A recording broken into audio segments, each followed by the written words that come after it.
I'm welcoming Chris Street this morning to talk to us about the Wales Leadership Forum. And before we get into that, Chris, can you just take a minute just to introduce yourself and so that people know who you are, where you're based, and then we'll go into sharing. You can share with us about the Wales Leadership Forum. Is that okay? Yeah, sure. Thanks very much. So, Chris, I'm married to Yvonne. I have 2 sons and 5 grandchildren. Born and bred in Cardiff. Both of us come from non-Christian families. And when we were saved in our teens, we both felt a calling to serve God through gospel ministry, whatever that meant and wherever it took us. I worked in different parts of the world until I was 50. And at that point, I felt called by God to serve the local church. And that's what we've been doing ever since. So, Wales Leadership Forum. Some people, I'm familiar with the Wales Leadership Forum. Some people will not be familiar. So, explain to us what the Wales Leadership Forum is, and just give us a little bit of background as well as to how it came about, would you? Yeah, sure. So it's 8 years old. It came about from a number of us visiting the European Leadership Forum in Poland. The European Leadership Forum was set up to unite, equip and resource men and women for ministry right across Europe. And that's grown ever since. Now there are about 800 or 900 people that go to that forum every year. And whilst we were there, we met a number of people that had created their own forums in their own countries. And what they wanted to do is take what they did in the European Leadership Forum and use it in their own countries to help make a gospel difference in their countries. So there's one in Poland, Bulgaria, etc., so Hungary, and so on. Right. And a number of us that were there said, well, how can we take this model and use it to help make a gospel difference in Wales? And so that's where it all began. Right. You used a tagline there. Is it a quote of how the vision is to equip and build? So unite, equip and resource men and women for ministry. What we then did was, well, it's a great strapline, but what's it mean in reality, and what do we do, and how do we do that? Yeah. And so that's been an interesting journey. And what we didn't want to do is repeat what other people are doing in Wales, because there are a number of people already doing a great ministry in Wales, and we didn't want to do the same. So we actually spent a bit of time talking to other people who ran different ministries and different organizations across Wales, and settled in a specific area that we feel either complements what other people are doing or is not being done at the moment. Gosh, that's excellent. Okay, that was very thoughtful, but wise as well, in that you didn't want to reproduce things that were already going on, but you wanted to fill the gap in the market in a way, didn't you? Yeah. Well, we didn't want to compete. We didn't want to cause problems. And so we wanted to try and work with people or fill a gap in the market, as you say. So that's what we try to do. And it's developed since then. And we feel, well, when I tell you a bit more a bit later on, we feel we're starting to fill that gap and help people. We're keen to be non-denominational, but we're also keen to work with gospel-minded people. So that's where we are. Okay, brilliant. So tell us a little bit then of the sorts of things that you are doing. So we started a number of different programs. One is called the Growing Churches program. And what we do is we train men and women in evangelism, specifically in evangelism. But what we try and do is cover the theory, but also during the training, put it into practice. Excellent. And so we create a cohort of 4 or 5 people every year, and that's deliberate. 4 or 5 working together, supporting each other, encouraging each other, coming from different church backgrounds, and learning from each other from that perspective as well. And it's a 12-month course. It's run by Phil Jenkins. Phil Jenkins is a great guy. He was a missionary in Namibia for a while. Then he was a pastor in a Cardiff church. Then he was a pastor in a church in Athens. And he's got a broad knowledge, broad experience. But also, because he's been a missionary, he's been used to putting the theology into practice. And what we've been keen to do is put the theology of the gospel into practice. So we train 4 or 5 people every year. We do it in partnership with our local church. We don't want to be seen as parachurch, but we want to work with individual churches. So we work with 4 or 5 churches with 4 or 5 people. We train them, we mentor them in partnership with the church. And then at the end of that period, we say to them, well, so we've been through the theory, we've done a little bit of practice, but what we're going to do now is help you in your local church run a local mission. So we take the 4 or 5 people into 4 or 5 different churches, and they help that church run a mission. And sometimes it's a church, and sometimes it's, for example, the Hay Festival, and they go there. And what it does to these individuals is it takes them into their own church, but into other churches with different backgrounds. So they could be different denominations, and they could be different expressions, and it's all part of their learning. And then what it does is it helps the church, the individual, but it also helps the church. And what we've seen in the church is a renewed enthusiasm in some of these churches for reaching out with the gospel. What we've also seen with the individuals is more of a focus on a ministry that they want to be involved in. So it's been an interesting journey. Phil Jenkins runs the course. Lindsay Brown, who some people will know, helps with the missional side of it. And then the question is, what are the fruits of that labor? Well, all of them have ended up in full-time Christian ministry, whereas initially they weren't sure. One of them that I know of is now involved in church planting. And through the mission, we've seen people saved in those local churches. So it's been quite exciting.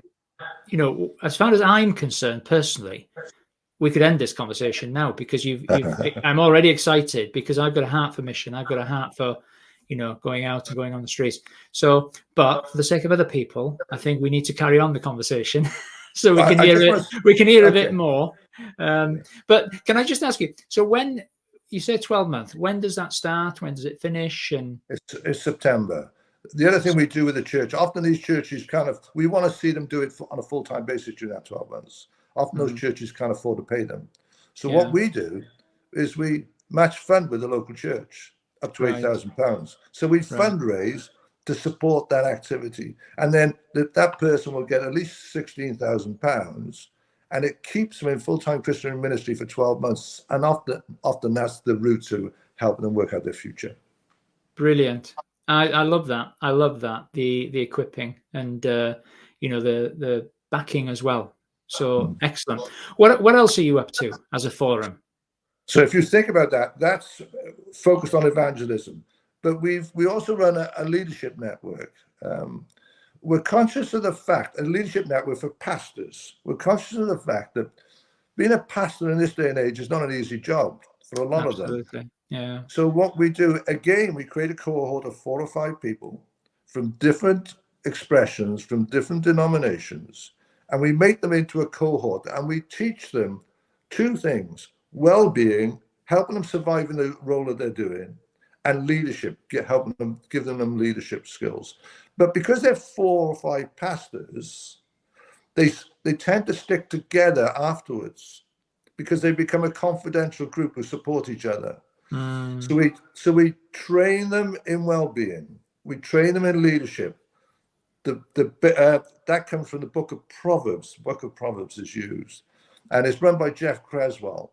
And it's been really encouraging to see pastors come to us and say, "I've got a cohort of 4 people. Can we become one of these leadership cohorts?" The other thing that's been interesting for us is that's 3 of the 4 things we do. The other thing that's been interesting is people will say, actually, most of your work is in South Wales, so perhaps you should be called the South Wales Leadership Forum. But actually what started to happen this year is a group from North Wales, a group of pastors from North Wales said, "Will you come up here and run a leadership network for us in Deeside?" And then we've had somebody from West Wales in Pembroke saying, "Can I join your Growing Churches program?" So it's often slow in Wales, we know that, but gradually more and more people are interested in our focus. our practical training, and where necessary, provide the national the funding needed. The other thing that's been exciting for us is we're doing more and more in the valleys, and that's where certainly the money is needed, and that's where we fundraise to try and support that as well. Excellent. So the fact that the pastors who are in a way mentoring each other and forming this, did you call it a cohort group? Is that what you called it? The fact that they want, the fact they want to continue that is testimony that there's value in it. They're finding value in what they're doing. What sort of other feedback are you getting from them as to how it's helping them? I think the feedback is often confidential, but it's around their ability to continue in the role that they're in. Okay. Some people often join us when they're about to resign. I can't do this anymore, so it's often, it keeps them in the role that they're in. And the other thing that's happening is, take North Wales, for example. They've heard what we're doing in South Wales and saying, can you come and do it in North Wales? And the other thing is, like, we've had one group with Assemblies of God, traditional church, Presbyterian, and charismatic and conservative, but they're all gospel-minded people from different backgrounds. And it's been great for the people who've attended either of those courses to learn from different people from different perspectives. So we've been encouraged to see that. We've had most denominations involved, and then the independent churches involved. Where do the majority of the people come? They're from the independent church. And that's why we need to fundraise more so, because we want to support those. Yeah. And you probably found that the independent church haven't got that support structure that the bigger denominations have. But they're equally important as leaders and pastors, obviously. So, yeah. Sorry, you were going to say something. Yeah, no, you're spot on. And actually, there are a number of great independent churches doing a brilliant job out there, but they're on their own.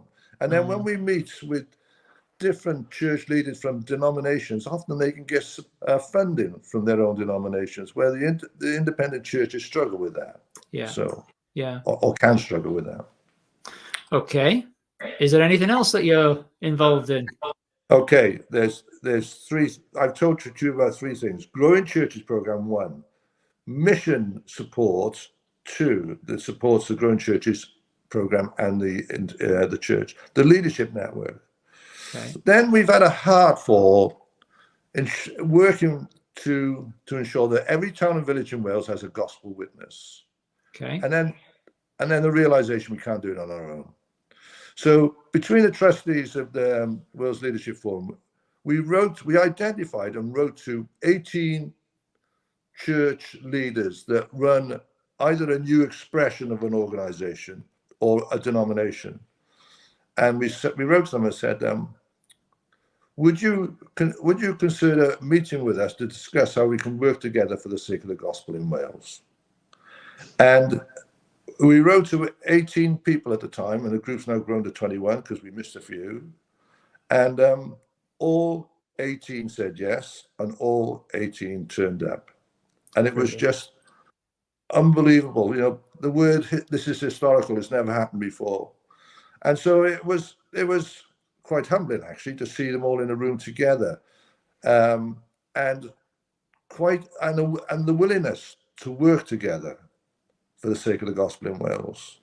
Different denominations, different expressions, but all gospel-minded people.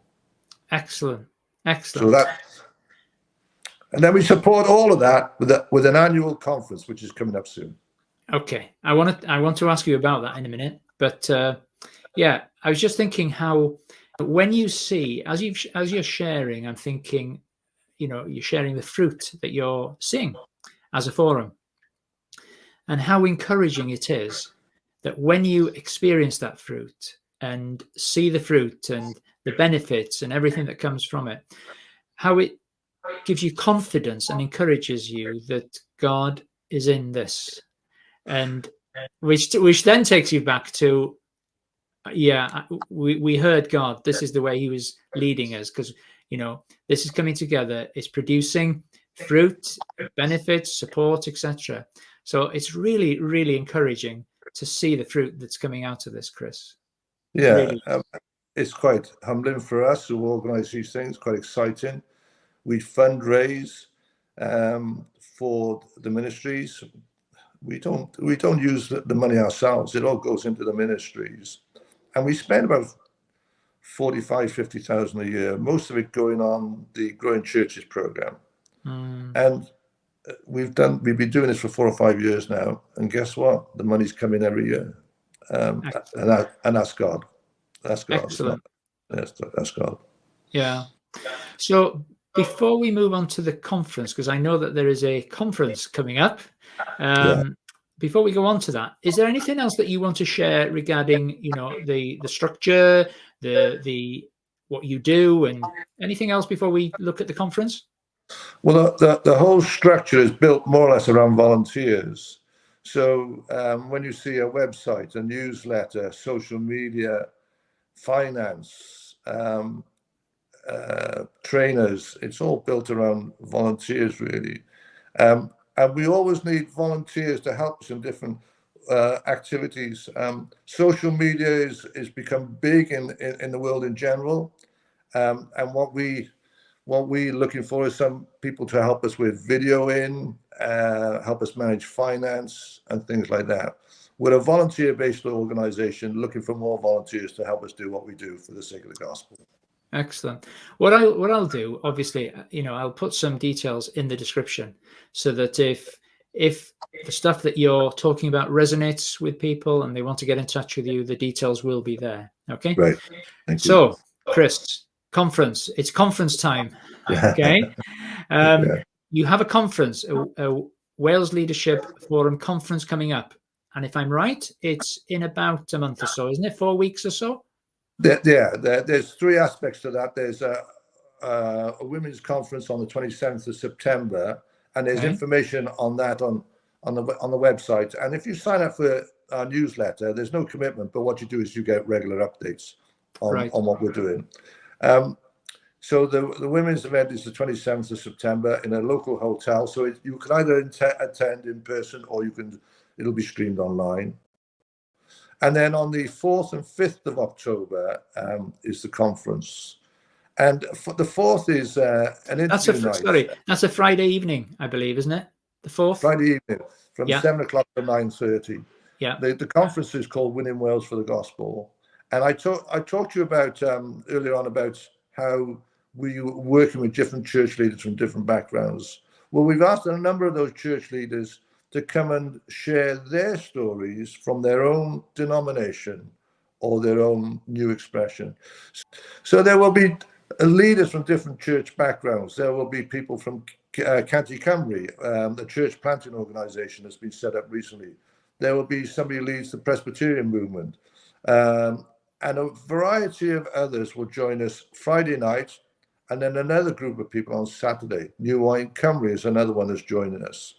So they will talk about faith, hope, and love, and stories from their context. So that will be really interesting. We've also got a guy from Romania joining us who runs a really large church on the border with Ukraine. And when Russia attacked Ukraine, they opened their church to individuals who came across the border. His name is Mihai Dumitrascu, and he's going to share. He's going to be interviewed on Friday night and then share on Saturday the challenges of leadership in that context. I know the guy well. I've been to his church. I've taken a group of people to support the ministry over there, and it's so exciting to see what they're doing for the sake of the gospel and for the way that they're supporting the Ukrainians. We've also got Jonathan Thomas speaking on Saturday morning as well. I think if you've got a spare 2 or 3 minutes, look at the program online. I think it's fantastic because it'll give you a good broad view of what God is doing in Wales, mainly because we brought some of those church leaders from different backgrounds into the conference. So it'll be quite exciting. Excellent. So that's on. So there's a women's conference. Did you say the 27th of September? The women's conference on the 27th of September. And is that an evening? Sorry, Chris. Is that an evening conference again? Yeah, just the evening. Yeah, and then Friday the 4th of October in the evening, and then is it all day on the Saturday then on the 5th? No, Saturday morning starting with breakfast, finishing about 1 o'clock. Okay, lovely, lovely. I've got 2 questions for you. First one, if people are interested, is there a charge for that? No, right from day one, we had a discussion about do we charge or not, and what we've done is we've decided not to charge, but said to individuals, if you want to give a donation, you're more than welcome, but no obligation. Yeah. And then the second question, which is a bit more challenging, so be prepared now. If somebody's thinking of coming to this conference, what can they expect to come away with? A renewed excitement for the gospel in their own context and in Wales overall. You see, what we'll do is we'll bring different church leaders and different individuals from different backgrounds from across Wales. But what we'll also have there is the Growing Churches cohort, and we'll ask them to share their stories and what they've been through over the last 12 months. So I would say you'll be encouraged to keep on going for the sake of the gospel in Wales. It's a great answer. So they can expect to be encouraged, they can expect to be inspired, and they can expect to be stirred up as well to be part of what God is doing in Wales with regard to the gospel. So that's our hope and prayer. Yeah, great, Chris. Great, Chris. Is there? I'll put all these links in the description so that people can just click and come through to your website, and you've got a Facebook page as well. Is there anything else that's on your heart that you would like to share, that it's important that people understand this about the Wales Leadership Forum, or have you basically covered everything, do you think? I think we've covered everything. We're keen to grow men and women for gospel ministry. People that have joined the Growing Churches program have joined to try and help them work out where God wants them to be. And at the end of it all, they've ended up in a full-time ministry of one sort or another. And that's been a real encouragement to us. We also know that we've kept pastors in their job and given them a new lease of life for their ministry. So it's always a challenge. We want people to pray with us. If you feel challenged by what we're doing, we want people to support us financially, because we're looking for money every year because we believe in what we're doing. So, but come along to the conference and join up for our newsletter. That's when you'll see more of what's going on. Great. Listen, Chris, I'm really grateful to you for taking the time this morning, because with an upcoming conference, I would expect that you are quite busy. Yeah, it is. Yeah, you are. So, to take this time out and record this conversation, I really appreciate it. So thank you very much. Okay. Thank you for your time. Okay. Thanks, Chris. God bless you. Bye. Thank you. Bye.